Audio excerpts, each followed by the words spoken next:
আসসালামু আলাইকুম রহমতুল্লাহি অবরকাতুহু। সম্মানিত দর্শক, অনেক ক্ষমতাধর একজন প্রাজ্ঞ রাজনীতিবিদ, অবশ্যই বিএনপির। হঠাৎ করে তার সঙ্গে আমার কথা হলো, অনেক সিনিয়র একজন নেতা। তো তিনি কথা প্রসঙ্গে বললেন যে, রনি ভাই, আপনি তো অনেক বিষয় বিশ্লেষণ করেন। আপনি কি জানেন যে শেখ হাসিনার পদত্যাগ পত্রটি এখন আসলে কোথায় আছে? তা আমি বললাম যে, ভাই আমি তো জানি না। তা আপনার হঠাৎ করে এটা মনে হলো কেন? তো বলল যে, ভাই আসলে সেই পাকিস্তান জমানা থেকেই তো রাজনীতি করি। রাজনীতির অঙ্গনে কোনো অমীমাংসিত বিষয় কখনোই মীমাংসা করা যায় না, এবং কোনো বিষয় ধামাচাপা দেওয়ার চেষ্টা করে সেগুলো হজম করা যায় না। তো সেক্ষেত্রে বর্তমান রাষ্ট্রপতি জনাব শাহাবুদ্দিন চুপ্পু, তিনি যে বিতর্কটি উত্থাপন করেছেন সেটি হলো, তার কাছে শেখ হাসিনার পদত্যাগ পত্র নেই, যেটি মানবজমিন সম্পাদক জনাব মতিউর রহমান, তার সঙ্গে যখন রাষ্ট্রপতির একটা ব্যক্তিগত সাক্ষাৎ হলো, তার প্রেক্ষিতে মানবজমিনে রাষ্ট্রপতিকে নিয়ে যে মানে প্রতিবেদন প্রকাশ করেছিল মানবজমিন, ওখানে আরো অনেক কথাবার্তাগুলোর মধ্যে এই কথাটা রীতিমতো ভাইরাল হয়ে পড়েছিল যে শেখ হাসিনার পদত্যাগপত্র খুঁজে পাওয়া যাচ্ছে না, বা রাষ্ট্রপতির কাছে যে ফাইল, সেই ফাইলের মধ্যে নেই। এখন আমরা যেটা জানি সেটি হলো, শেখ হাসিনা পদত্যাগপত্র দিয়েছেন বা তিনি পদত্যাগ করেছেন, এবং শেখ হাসিনা প্রথম দিকে এটা অস্বীকারও করেননি। তিনি একবার দুইবার বলেছেন যে তিনি পদত্যাগ করেননি, কিন্তু আবার একই মুখে তিনি বলেছেন যে হ্যাঁ, দেশের স্বার্থে তিনি পদত্যাগ করেছেন। কিন্তু সমস্যা হলো যে তার এই কথা, পদত্যাগ করেছেন বা করেননি, এটি একটি কৌশল হতে পারে, কিন্তু বাস্তবতা হলো যে তার তো একটা পদত্যাগের পত্র থাকতে হবে, এবং সেটি কার কাছে আছে, কিভাবে আছে, বা সেটি কি গায়েব করে দেওয়া হয়েছে, বা যার মাধ্যমে এটি পাঠানো হয়েছিল। এর কারণ হলো যে সময়টিতে তিনি পদত্যাগ করেছিলেন, ধরে নেওয়া হয় সেটি হয়তো আগস্ট মাসের 5 তারিখে, তিনি প্লেনে ওঠার হয়তো কিছুক্ষণ আগে। এখন প্লেনে ওঠার কিছুক্ষণ আগে তিনি যদি পদত্যাগ করে থাকেন, সেই পদত্যাগপত্রটি স্ক্যান করে ফ্যাক্সে পাঠানো বা সেগুলো হাতে করে নিয়ে সেনা সদরে সেনাপ্রধানের কাছে অথবা রাষ্ট্রপতির কাছে পৌঁছানোর মতো কোনো অবস্থা ছিল না। তিনি সেই পদত্যাগপত্র ধরুন মিস্টার এক্সের কাছে দিয়েছেন। মিস্টার এক্স তখন দেখা গেল সেটা পকেটে করে তিনি গণভবনের ওয়াল টপকিয়ে পালিয়েছেন, লুঙ্গি পরে, পোশাক আশাক রেখে। তো পালানোর পরে এখন সেটা নিয়ে তিনি কার কাছে যাবেন?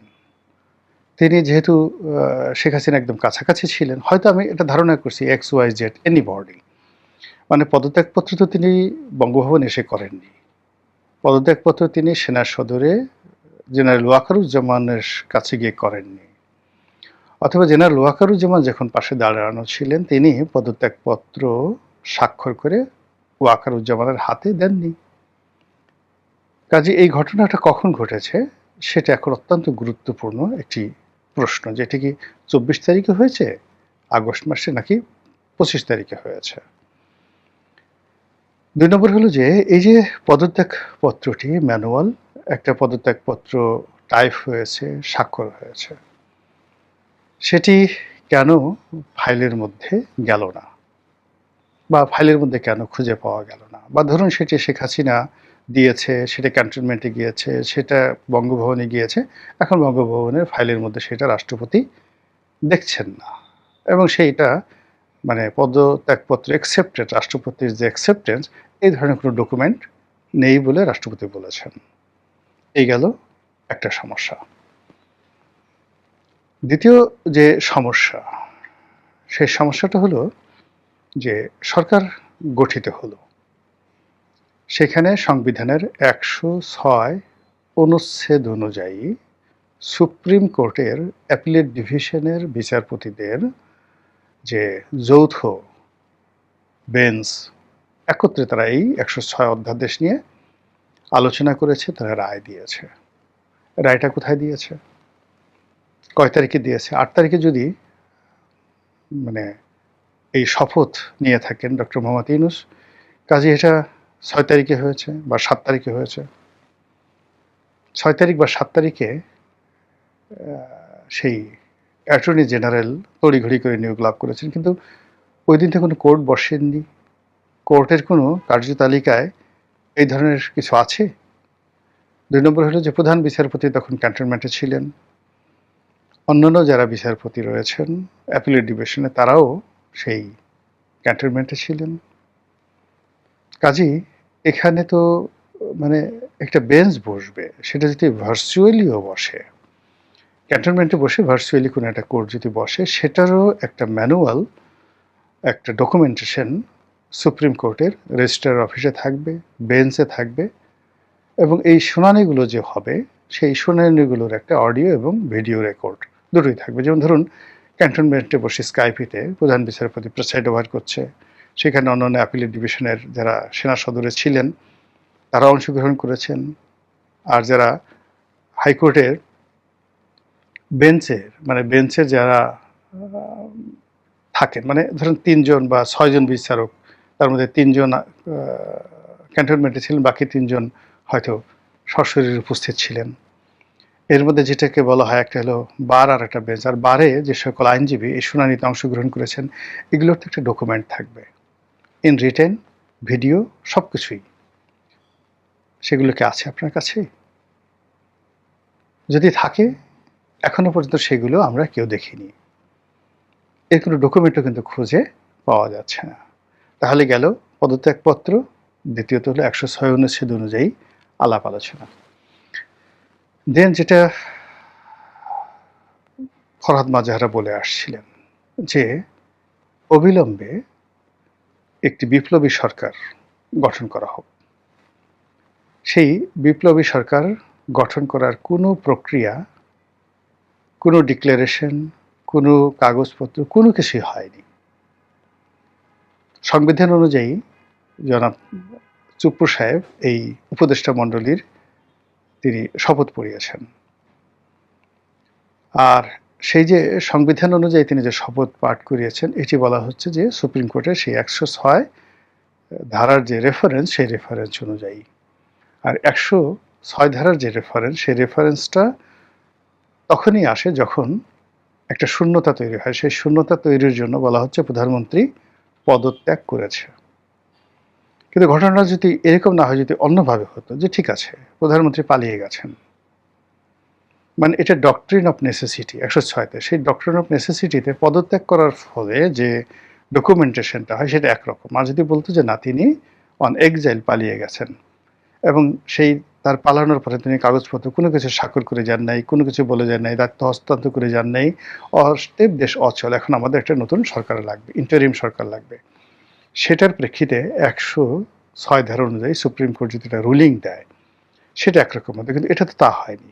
এখানে পালানোটা দেখানো হয়নি, দেখানো হয়েছে যে তিনি পদত্যাগ করেছেন। তাহলে তিনি যদি পদত্যাগ করেন তাহলে কোথায় তিনি? 2 নম্বর হলো তিনি যদি পদত্যাগ করেন সঙ্গত কারণেই তার জায়গাটাতে এখানে রাষ্ট্রপতি, স্পিকার, এই যে পদগুলো আছে, স্পিকারকে সেখানে পদত্যাগ করানো হলো, বলা হলো স্পিকারও পদত্যাগ করেছেন। পরে পুরো জিনিসটি যখন স্পিকার পদত্যাগ করলো সেখানে ডেপুটি স্পিকার এসে যায়। তো ডেপুটি স্পিকার তিনিও কি পদত্যাগ করেছেন? সব মিলিয়ে সংসদের স্পিকার, ডেপুটি স্পিকার, ক্যাবিনেটের মন্ত্রী, ক্যাবিনেটের সেই যে প্রধানমন্ত্রী এবং সংসদের যে পুরো মেম্বার অফ পার্লামেন্টের যে হাউস, সব মিলিয়ে একটা যে ধোঁয়াশা তৈরি হয়েছে এবং সেখানে যে অনিয়ম, সেখানে যে সন্দেহ, সেটা যে অবিশ্বাস, এই পুরো জিনিসগুলোকে কোনো অবস্থাতেই ধামাচাপা দেওয়া যাচ্ছে না, ছাই চাপা দেওয়া যাচ্ছে না। আমি যে বিএনপির শীর্ষ নেতার কথা বললাম তিনি বলছিলেন যে আমার ওই অভিজ্ঞতা নিয়ে বলছে যে এখন যেভাবে সংবিধান আছে এবং গত 2 বছর ধরে যেভাবে সংবিধানের ধারাবাহিকতা রক্ষা করার কথা বলা হচ্ছে, ইলেকশন হয়েছে সংবিধান অনুযায়ী, ডক্টর মোহাম্মদ ইউনূস শপথ নিয়েছেন সংবিধান অনুযায়ী, তারেক রহমান সাহেব শপথ নিয়েছেন সংবিধান অনুযায়ী, সংবিধান সমুন্নত রাখার স্বার্থে, এবং এখনো পর্যন্ত সংবিধানের যে ধারাগুলো রয়েছে সেগুলো এখনো পর্যন্ত অ্যামেন্ডমেন্ট করা হয়নি। কাজেই শেখ হাসিনাকে উচ্ছেদ, সরকার বিরোধী যে কোনো তৎপরতা, সংবিধান অবমাননা করা, এগুলো করলে যে সকল বিধান, শাস্তির বিধান এই সংসদ, মানে বর্তমান সংসদ, তারা লিগ্যাল প্রসিডিউরে সংবিধানে সন্নিবেশিত করেছে, সেগুলোর কি হবে আগামী দিনগুলোতে? সেটা কি করে নিষ্পত্তি হবে? সেটা কি করে ধামাচাপা দেওয়া যাবে? এবং সেটা নিয়ে যখন আবার টান দেয়া হবে, সেই টানে কে কে জড়াবেন, কে কে রক্ষা পাবে, সেটা কিভাবে সামাল দেয়া যাবে? মূল ব্যাপার হলো যে রাজনীতি তো এই দিন নয়। আজ 17 বছর ধরে আওয়ামী লীগ যে চেষ্টা করেছে বিএনপির বিরুদ্ধে, 17 ঘন্টা লাগেনি এই জিনিসগুলো শেষ করে দিতে। যারা 21 আগস্টের গ্রেনেড হামলায় ফাঁসিতে যাদের মৃত্যু হবে, 10টা অস্ত্র চোরাচালান মামলায় যারা ফাঁসিতে ঝুলবেন,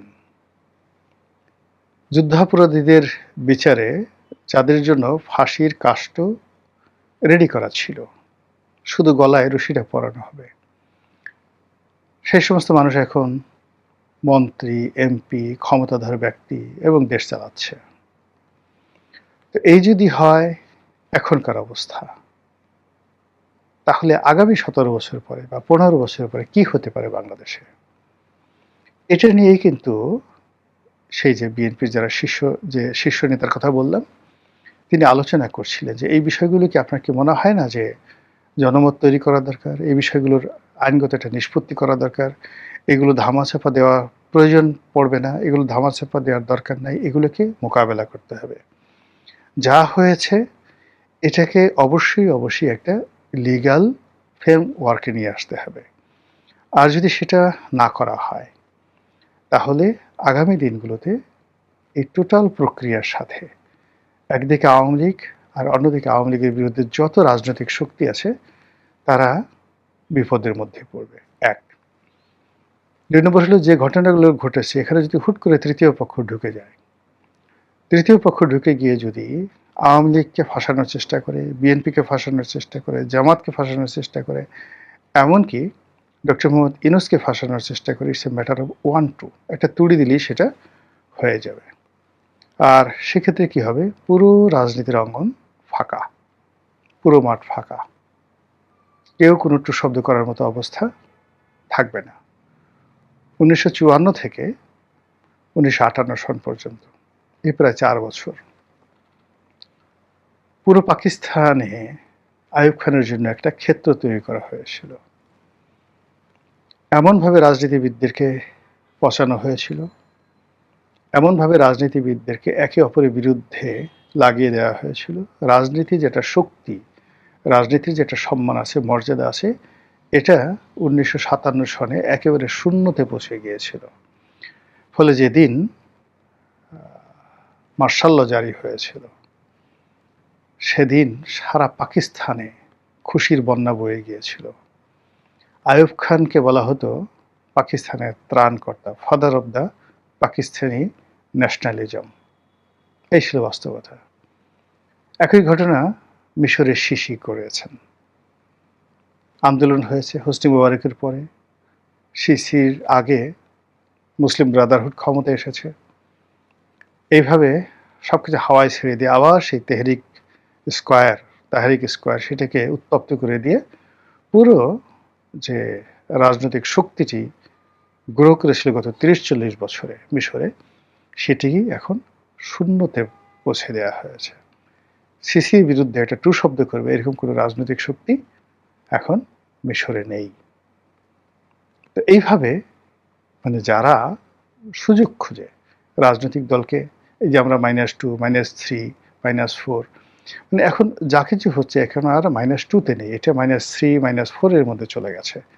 আর এই -4 এর মধ্যে পুরো রাজনৈতিক অঙ্গনকে ফাঁকা করে দেওয়ার জন্য যে হাতিয়ারগুলো দরকার, যে বিষয়গুলো দরকার, ভয় দেখানোর জন্য যে উপকরণগুলো দরকার, সেটা যারা রাজনীতির প্রতিপক্ষ, যারা গণতন্ত্রের প্রতিপক্ষ, যারা রাজনীতির একটা ট্রানজিশন আছে, সেই ট্রানজিশনটা তারা চান না, তাদের হাতে এই মুহূর্তে অনেকগুলো মারণাস্ত্র তাদের হাতে চলে এসছে। তার মধ্যে এই যে শেখ হাসিনার যে পদত্যাগপত্র, সেটাও কিন্তু অন্যতম। আশা করি সরকার গুরুত্ব সহকারে বিষয়টি বিবেচনা করবেন, দেখবেন, ভাববেন এবং এই বিষয়গুলো যাতে মানে ড্রামাটিক্যালি নয়, এই বিষয়গুলো যাতে গ্রামাটিক্যালি মানে নাটকীয়ভাবে নয়, ব্যাকরণগতভাবে এই বিষয়গুলো যেন নিষ্পত্তি হয়, যাতে করে আগামী দিনগুলো এই জাতির কপালে আরও যেন কোনো নতুন দুর্ভোগ না আসে। আসসালামু আলাইকুম রহমতুল্লাহি ওয়া বারাকাতুহু।